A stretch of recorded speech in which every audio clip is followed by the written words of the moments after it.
no, Digimon has been fantastic. Digimon Story Time Stranger, to get the full name out there.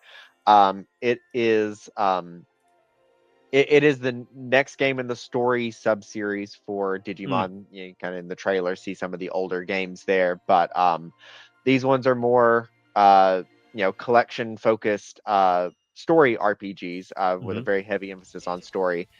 And it's just been fantastic.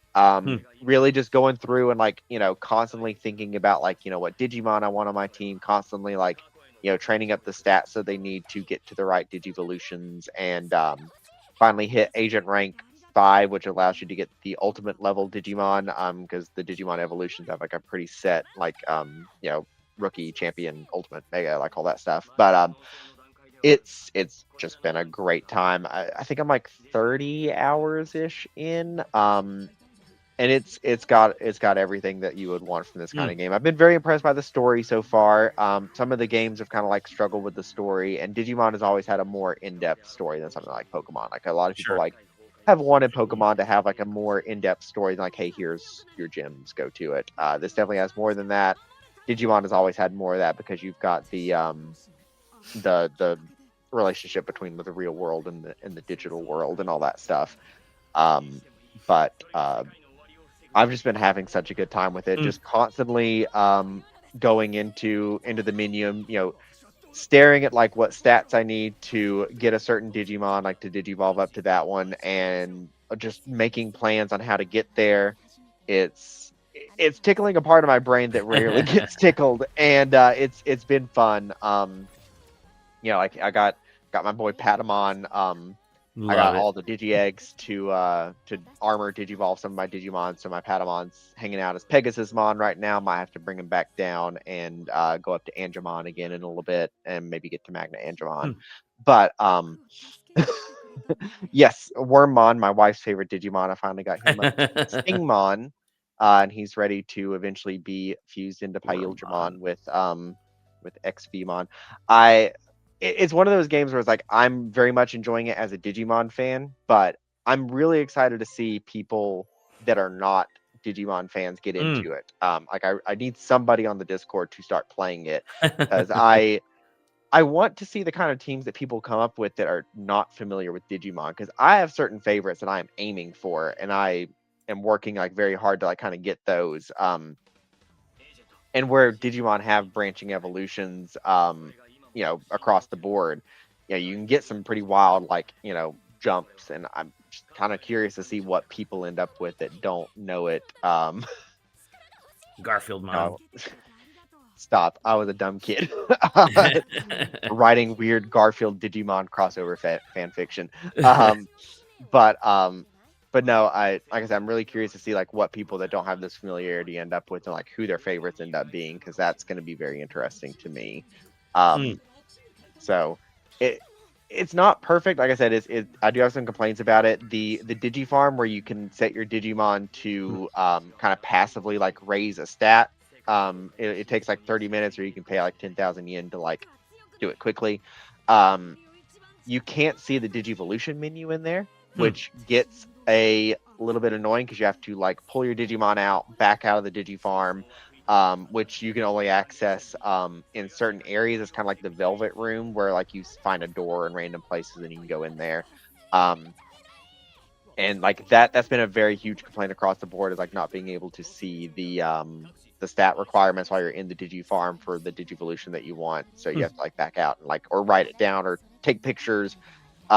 So it's still like clunky in some aspects. They've cleaned up a lot of stuff, but this is the one to get into if you've been curious about uh Digimon, or just curious about like monster catching, monster taming Hmm. games that are not Pokemon.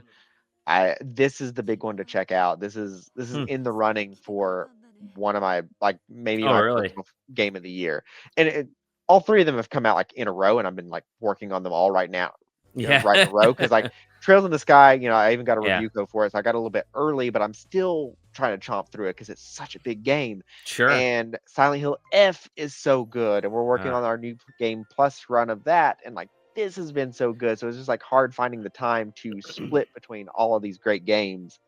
But like I've been in love with this game since the moment I started it up, and I'm happy that it is as good as it is. I'm hoping that it keeps up the momentum for the end game.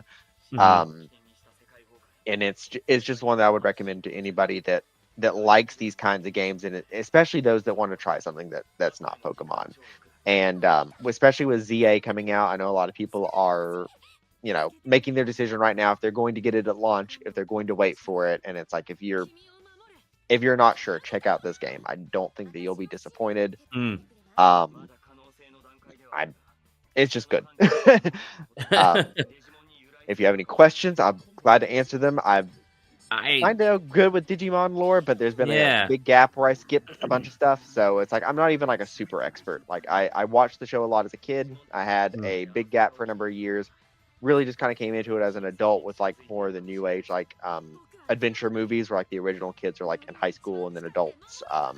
And like this is kind of like me getting like fully back into it. Like, oh yeah, no, I like Digimon. So It it's interesting because I have no connection to Digimon at all. And I didn't watch the anime when I was younger. Never played a Digimon game. I know they're always on sale, so I may dip into one of the games on the Switch when when it drops down to the $2.99, $3.99 lovely price that they have every yeah, I once in a think while. Bandai does good sales. So I've seen some Yeah, people they do being good like, yeah, sales on Time them. Stranger will be super cheap, soonish. So yeah, if you do want to wait till a little bit later, Well, I don't I mean, the nice thing blame you. about, just as a side note, the nice thing about dropping the price of games really cheap is it gets you excited to play the next game. It's like it's almost like free at marketing. Anyways, Mhm.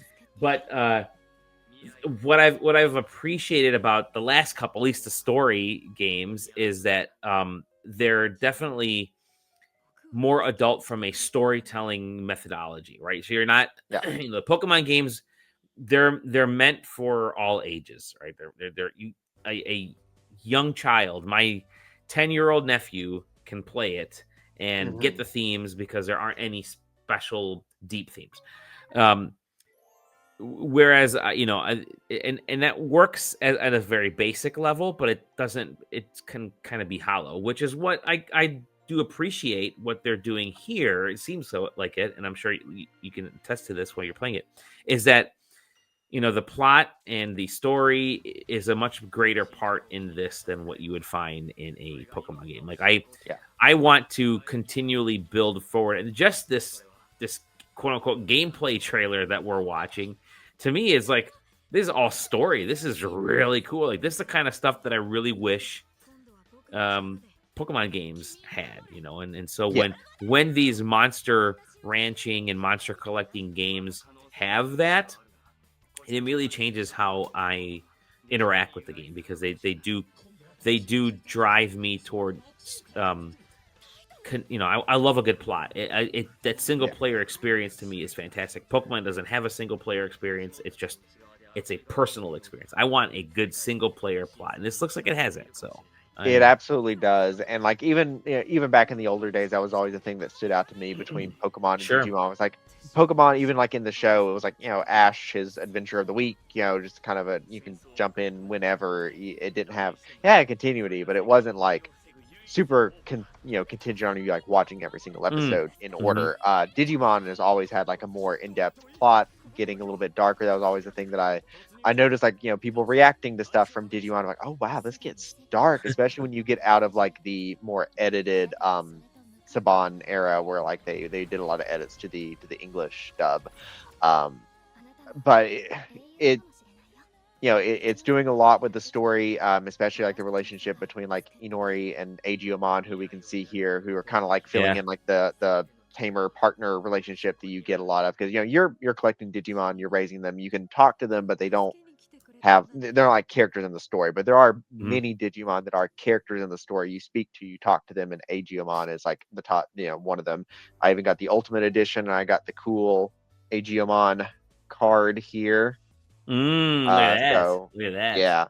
Um, but yeah, I'm definitely expecting some like more emotional beats Mm. as the story goes on. I can even feel it. There was like an anime prelude thing that they uploaded to their YouTube channel a Yeah. couple days ago, and Yeah, I that was watched cool. that, and I was like, I kind of know what it's covering because they brought it up a couple times in the plot, Hmm. but they haven't gone like full like reveal, so maybe it was a little spoilery for me. But even that, I was like, oh, I can feel the emotion in this. Like even Cool. the theme song, whenever you hear it start up, you're like, oh, you're going for like a Hmm.